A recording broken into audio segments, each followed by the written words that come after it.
The author's definition of a highly effective people is people that take action when it comes to their work, and people who first align their work according to their actions, which can lead to efficient relationships.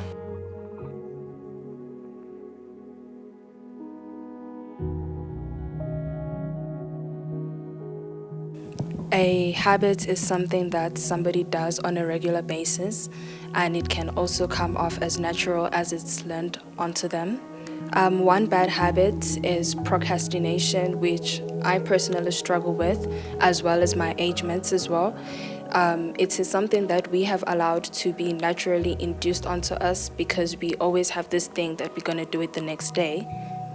Based on the book that I've read, 7 Habits, if we are to focus on the first 3 habits, which are the private victories, we would be able to change that habits, the bad habit, procrastination, in which we can be proactive. We could put the end in mind, in which we are able to envision what we would like to see us becoming, and putting first things first, which is having the ability to manage our time based on what we are able to focus on.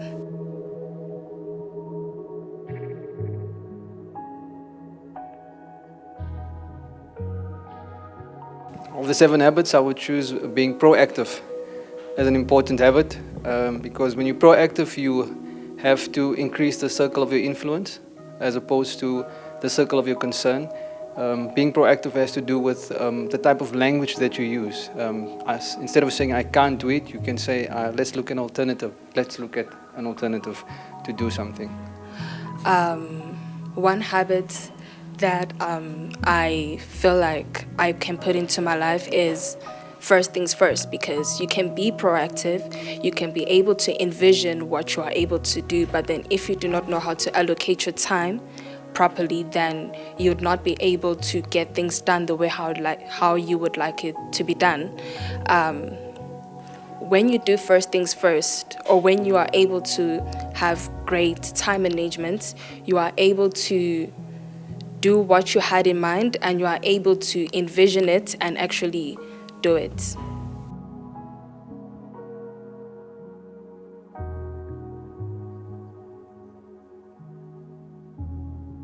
Well, I think the main purpose of this book is in order to help people redirect their life choices, because most people struggle with taking the right choices with regards to their lives. So having this book is really helpful because it gives people steps on how they can reach and become the successful people they want to be in terms of their own personal lives and anything that has got to do with their work.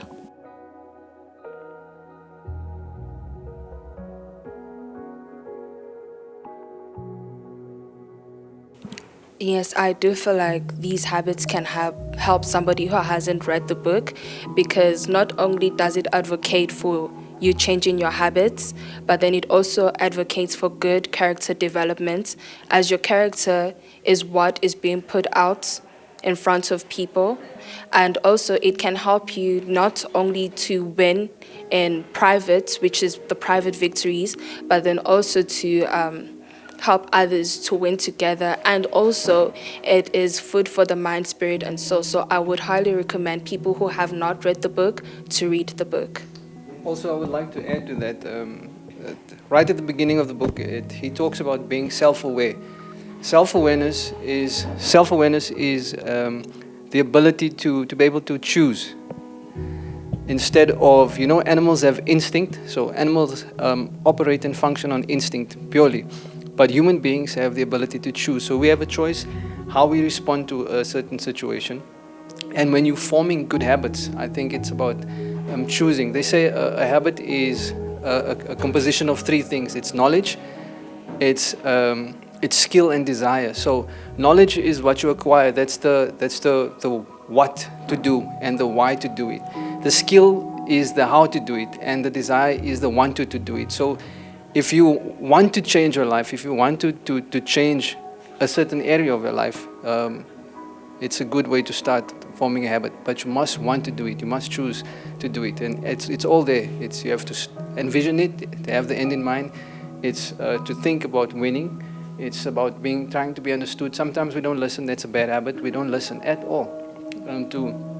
In order for us to get rid of that habit, we need to think of ways or gather information to listen, and then once you listen, and then you can want to listen. Some people have the skill. They say listening is a skill. You have the skill to listen, but in order for you to form a good habit, you need to have those three elements. That's knowledge, the acquiring of information.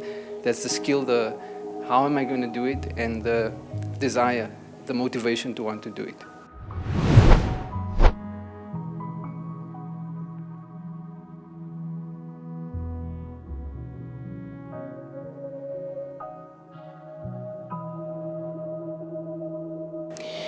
In the book, The Power of Your Mind, Pastor Chris explains that the thoughts that you constantly dwell in are shaping your reality.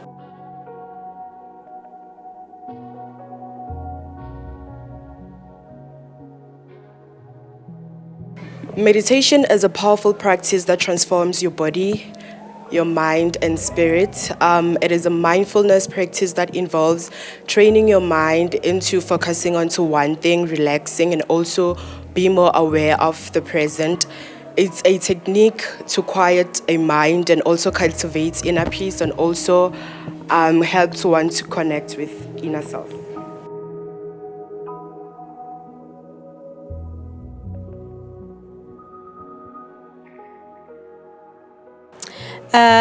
Fear is an obstacle and it leads to failure. So I think that God does not want us to fail. He says in His Word in the book of Romans 8:27, if not mistaken, he says that we are more than conquerors. So I think that if you know that you are more than conqueror, you are more than conquerors. You shouldn't have fear. You should instill it in self that you are strong, you have power, you have everything. You are more than conquerors, and be confident and not have fear at all.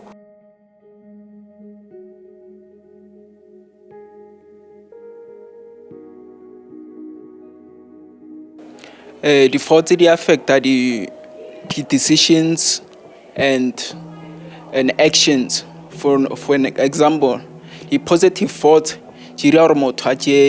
positive decisions, and the negative decisions they will have negative thoughts. So in example, so if let's say if someone is having some negative thoughts, that person will end up being sad, not being happy, and more.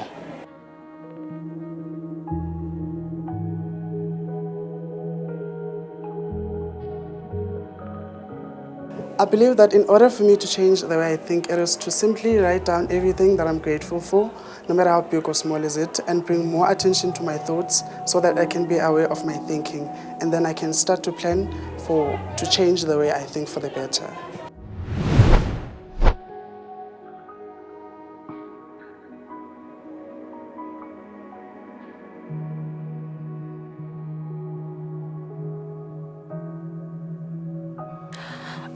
The Driven Purpose by Rick Warren. It's a 30 days journey, spiritual journey actually, that helps the reader to discover more about their purposes on life.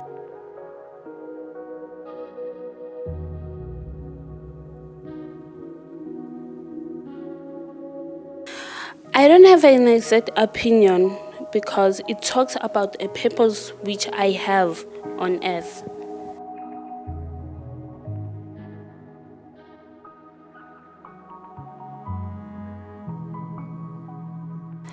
According to Rick Warren, purpose is driven by God.